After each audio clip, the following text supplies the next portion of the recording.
चुड़ैल की हंसी हिंदी हॉरर कहानी। रूहानी आवाजें अक्सर सुनसान इलाकों में ही सुनाई देती है, लेकिन हमारे बीच में कुछ ऐसे भी इंसान रहते हैं जो किसी भी जगह पर बैठे बैठे भूतों की आवाज सुन सकते हैं। चुड़ैल की हंसी। चुड़ैल की हंसी एक ऐसी ही कहानी भूत या चुड़ैल स्टोरी है। एक व्यक्ति विश्वनगर गांव में रहता था। पेशे से तो वह बढ़ई था, लेकिन गांव में झाड़ फूंक का काम करने के लिए भी लोग उसे बुलाया करते थे। लोगों का कहना था कि बढ़ई को भूत बला की अच्छी जानकारी थी। एक बार बढ़ई फर्नीचर बनाने के लिए लकड़ी लेने जंगल निकल जाता है। जंगल में उसे एक सी एक कीमती लकड़ियां मिलती हैं। वो सभी को टुकड़ों में काट काट कर इकट्ठा करता जाता है। उसे ऐसा करते हुए शाम हो जाती है। बढ़ई सारी लकड़ियां अकेले नहीं ले जा सकता था, इसलिए वह लकड़ी के कुछ गट्ठरों को घने पेड़ों के बीच में छुपा देता है और एक गट्ठर उठाकर ले जाने लगता है। लेकिन तभी उसे किसी औरत के हंसने की आवाज सुनाई देती है। अचानक बढ़ई के सर से लकड़ी का गट्ठर गिर जाता है। बढ़ई पहले से भूतों के बारे में जानता था, इसलिए वह पल भर में समझ जाता है कि ये किसी भयानक चुड़ैल की हंसी चुड़ैल की हंसी है। लेकिन शाम होने की वजह से वह हावी हो सकती है, इसलिए अभी यहाँ से निकलना ही ठीक होगा। और बढ़ई बिना लकड़ियों के जंगल के रास्ते दबे पांव निकलने लगता है। लेकिन चुड़ैल की हंसी बढ़ई के कानों में गूंजती रहती है। बढ़ई डरा हुआ सा अपने घर पहुँचता है। चुड़ैल की हंसी सुनाई न दे, इसलिए बढ़ई अपने कानों को जोर से दबा रहा था। लेकिन चुड़ैल की हंसी उसके दिमाग में बस चुकी थी। धीरे धीरे बढ़ई की चाल बदलने लगी। वो औरतों की तरह चलने लगा। चुड़ैल की हंसी के प्रभाव ने उसे औरत बनने पर मजबूर कर दिया और कुछ ही दिनों के अंदर वह पूरी तरह से अपने आप को औरत मानने लगा। एक रात वह साड़ी पहनकर औरतों की तरह श्रृंगार करके कुल्हाड़ी लेकर सड़क पर पहुंच जाता है।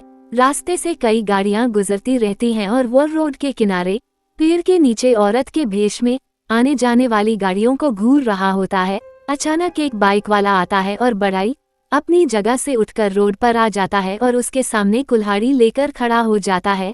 बाइक सवार सुनसान रास्ते में एक औरत को खड़ा देख डर जाता है और लड़खड़ाकर रोड पर ही गिर जाता है। उसके गिरते ही बढ़ई उसके पास पहुंचकर उसके सीने में कुल्हाड़ी से कई वार करता है और देखते ही देखते बाइक सवार की जान निकल जाती है। सड़क पर एक व्यक्ति की इतनी दर्दनाक मौत से पूरे शहर में सनसनी फैल जाती है। जिस जगह पर हत्या हुई थी उस जगह पर कोई सीसीटीवी कैमरा मौजूद नहीं था, जिससे कातिल का पता लगाना मुश्किल था। पुलिस एक एक करके सबूत ढूंढने में लगी थी। 3 दिन गुजरते ही रात को कुल्हाड़ी के वार से 2 व्यक्ति और सड़क पर मारे जाते हैं। पुलिस को लगने लगा था कि ये किसी सीरियल किलर का काम है। लगातार हत्याओं से शहर वासियों को सड़क पर निकलने में भी डर लगने लगा था। मामला बहुत पेचीदा होता जा रहा था। तभी पुलिस के हाथ एक सुराग लगता है। मरने वाले तीनों व्यक्ति एक दूसरे के रिश्तेदार निकलते हैं। पुलिस मरने वालों के परिवार से पूछताछ करती है। दरअसल पुलिस को शक होता है कि हो सकता है इनकी कोई खानदानी दुश्मनी है, जिसकी वजह से ये हत्याएं हो रही हैं।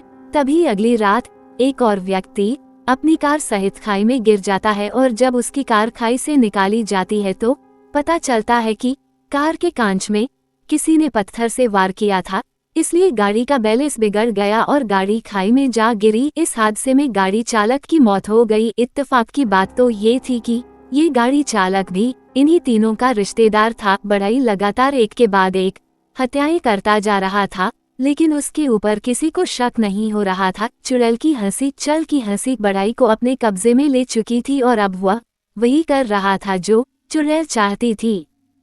पुलिस को एक बात तो समझ में आ जाती है कि हत्याएं एक ही परिवार के लोगों की हो रही हैं। इसका मतलब उनके परिवार से किसी की दुश्मनी है। तभी इनका कोई दुश्मन लगातार इन्हीं के परिवार पर हमला कर रहा है।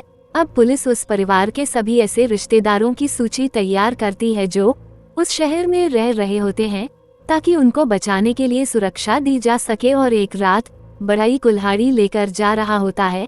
तभी एक व्यक्ति की नजर उस पर पड़ती है। इतनी रात सुनसान सड़क पर एक औरत को हथियार के साथ देखते ही उसे शक होता है और वह पुलिस को सूचना दे देता है। शहर में हत्यारे की तलाश चल रही होती है और इसी बीच पुलिस को एक संदिग्ध औरत की सूचना मिलती है। पुलिस तुरंत मौके पर पहुंच जाती है और बढ़ई को चारों तरफ से घेर कर गिरफ्तार कर लिया जाता है। गिरफ्तारी के वक्त बड़ाई चुड़ैल की तरह हंसने लगता है। पुलिस को उस पर संदेह होता है क्योंकि यह एक औरत नहीं बल्कि आदमी है। बड़ाई को गाड़ी में बैठाकर थाने ले जाया जाता है, लेकिन वह बहुत उग्र हो चुका था और ताकत से सभी पुलिस वालों को धक्का दे रहा था। 10-10 पुलिस वाले उसे काबू में करने में लगे हुए थे। बड़ाई को हथकड़ी लगाकर बांध दिया जाता है और जब उससे पुलिस पूछताछ करती है तो वह अजीब से जवाब देता है। वह शक्ल से आदमी था, लेकिन वह अपने जवाब एक औरत की तरह दे रहा होता है।